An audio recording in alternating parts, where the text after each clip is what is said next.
반려동물을 기르는 분들이 늘어남에 따라 최근 많은 서비스가 생겼습니다. 전부터 존재해왔던 미용샵과 용품샵에 이어 최근에는 반려동물 전용 운송 서비스와 반려동물 동반 가능한 숙소도 생기고 있죠.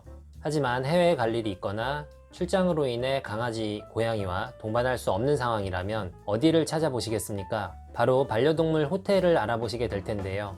최근 뉴스가 있었습니다. 요즘 개인 사정이 생길 때 일정 기간 애견 호텔에 반려견을 맡기기도 하죠. 그런데 애견 호텔에 반려견을 맡긴 뒤 찾아가지 않고 버리는 경우가 늘고 있다고 합니다. 안녕하세요. 맛있는 동물병원 산책 맛동산의 김수의사입니다. 예전부터 대다수의 동물병원은 진료와 용품 판매, 미용과 애견 호텔, 즉 위탁이죠. 이것들을 모두 겸해서 운영하고 있었습니다.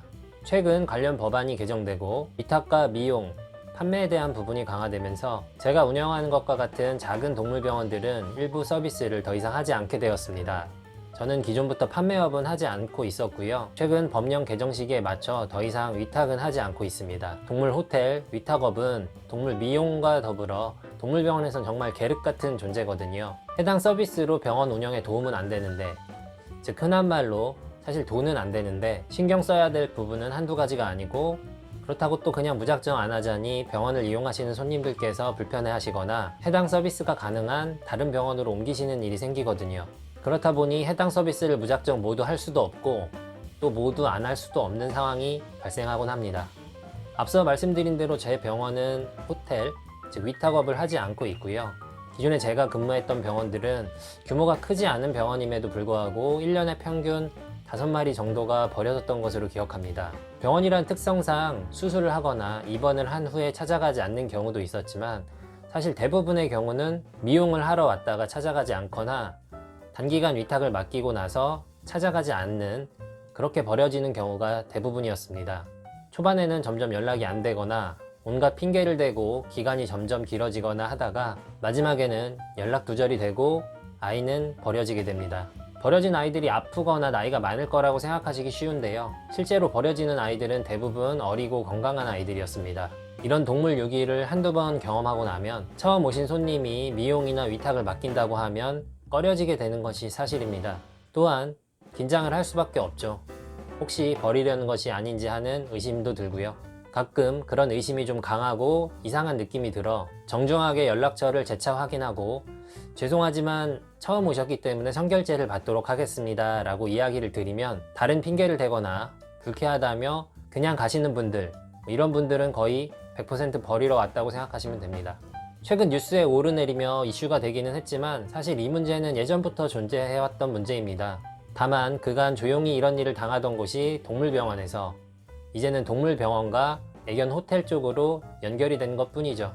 처음 오신 손님에 대해서는 연락처를 재확인하고 선결제를 받고 위탁 동의서에 기간 이후에 소유권 포기에 대한 부분을 서명받고 있지만, 기존에 웃으며 다니시던 분들이 버리려고 마음 먹으면 대처가 불가능한 것은 둘째치고 인간적인 배신감이 매우 큽니다. 과거에 아이를 정말 사랑하고 아끼는 것처럼 했던 행동들이 모두 가식적으로 느껴지고 그때 느끼는 배신감은 이루 말할 수 없죠. 솔직한 말로 사정이 있으니까 그럴 수도 있냐는 말은 집어치우도록 하겠습니다. 이 뭔 개소리야! 많은 동물병원 원장님들께는 각각 수많은 사연이 있을 겁니다. 저도 물론 그렇고요. 그 중에 가장 짜증이 났던 상황은 버리고 간 보호자에게 연락을 하기 위해 개인 핸드폰에 연락처를 저장하고 카톡을 추가했는데 동물을 버리고 간 지 얼마 되지 않아 새로운 동물을 입양했다고 사진이 올라올 때입니다. 이럴 때는 흔한 말로 정말 앞으로 높은 확률로 다시 버려지게 될 그 아이도 너무 불쌍하고 병원에 남아있는 아이도 너무 불쌍하고, 개인적으로 그 주인에게 욕이라도 해주고 싶지만 실제로 잘 이루어지지 않죠. 동물을 버리는 사람은 또 동물을 버립니다. 전에도 다른 영상에서 이야기한 적이 있는데, 동물을 버리는 사람은 사실 그 사람이 그런 사람이기 때문에 동물을 버리는 겁니다. 병원비, 행동문제, 이사 모두 다 핑계일 뿐이고 그 사람이 동물을 버릴 수 있는 사람이기 때문에 동물을 버리는 것 뿐입니다.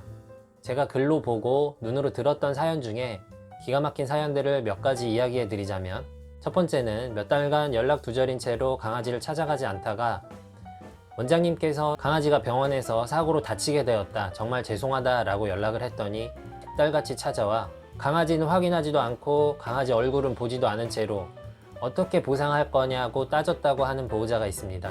보호자가 온 뒤에 멀쩡한 강아지를 꺼내어주고 그동안의 비용을 내고 강아지를 데려가시라고 했더니 돈을 찾아오겠다며 무작정 나가서 다시 돌아오지 않았다는 이야기가 더 가관이죠.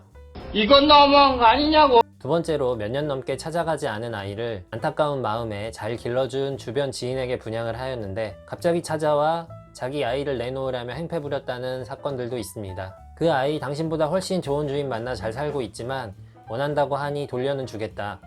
대신에 그간 나온 비용을 결제하라 라고 했더니 마찬가지로 소리 없이 사라졌다는 이야기가 있죠. 이런 비슷한 이야기들이 수없이 많은 동물병원 원장님들이 입에 오르내리지만 실제로 해결되는 경우는 거의 없습니다. 경찰이나 관공서에 이야기를 해봐도 병원과의 계약관계 문제이지 유기를 했다고 볼 수 없다라고 보통 이야기하기 때문입니다. 동물 유기에 대한 벌금도 내릴 수 없고 경찰에 고발 또한 안 되는 것이죠.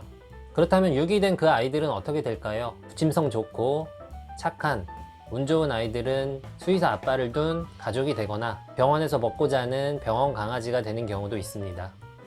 동아줄이 내려와 병원에 다니시던 손님께서 아주 좋은 손님께서 입양을 원하시는 경우도 있을 수 있지만 추후에 발생할 수 있는 소유권 문제로 인해 입양을 보내기가 쉽지 않은 것이 현실입니다.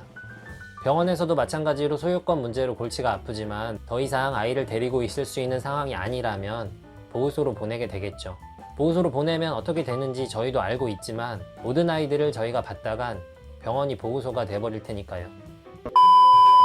오랜만에 화도 나고 옛날 기억도 나는 뉴스가 나와서 잠깐 이야기를 해봤습니다.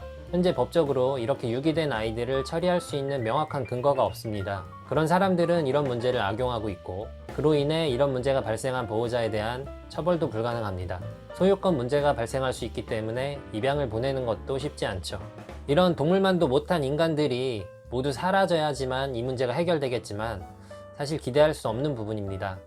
그렇기 때문에 관련 법안이나 사회적 합의가 이루어져 이런 사람들을 처벌할 수 있고 다시는 그러지 않도록 훈계할 수 있으며 버려진 아이들은 더 나은 환경에서 살아갈 수 있기를 바라봅니다. 오늘 영상은 여기까지입니다. 시청해주셔서 감사합니다.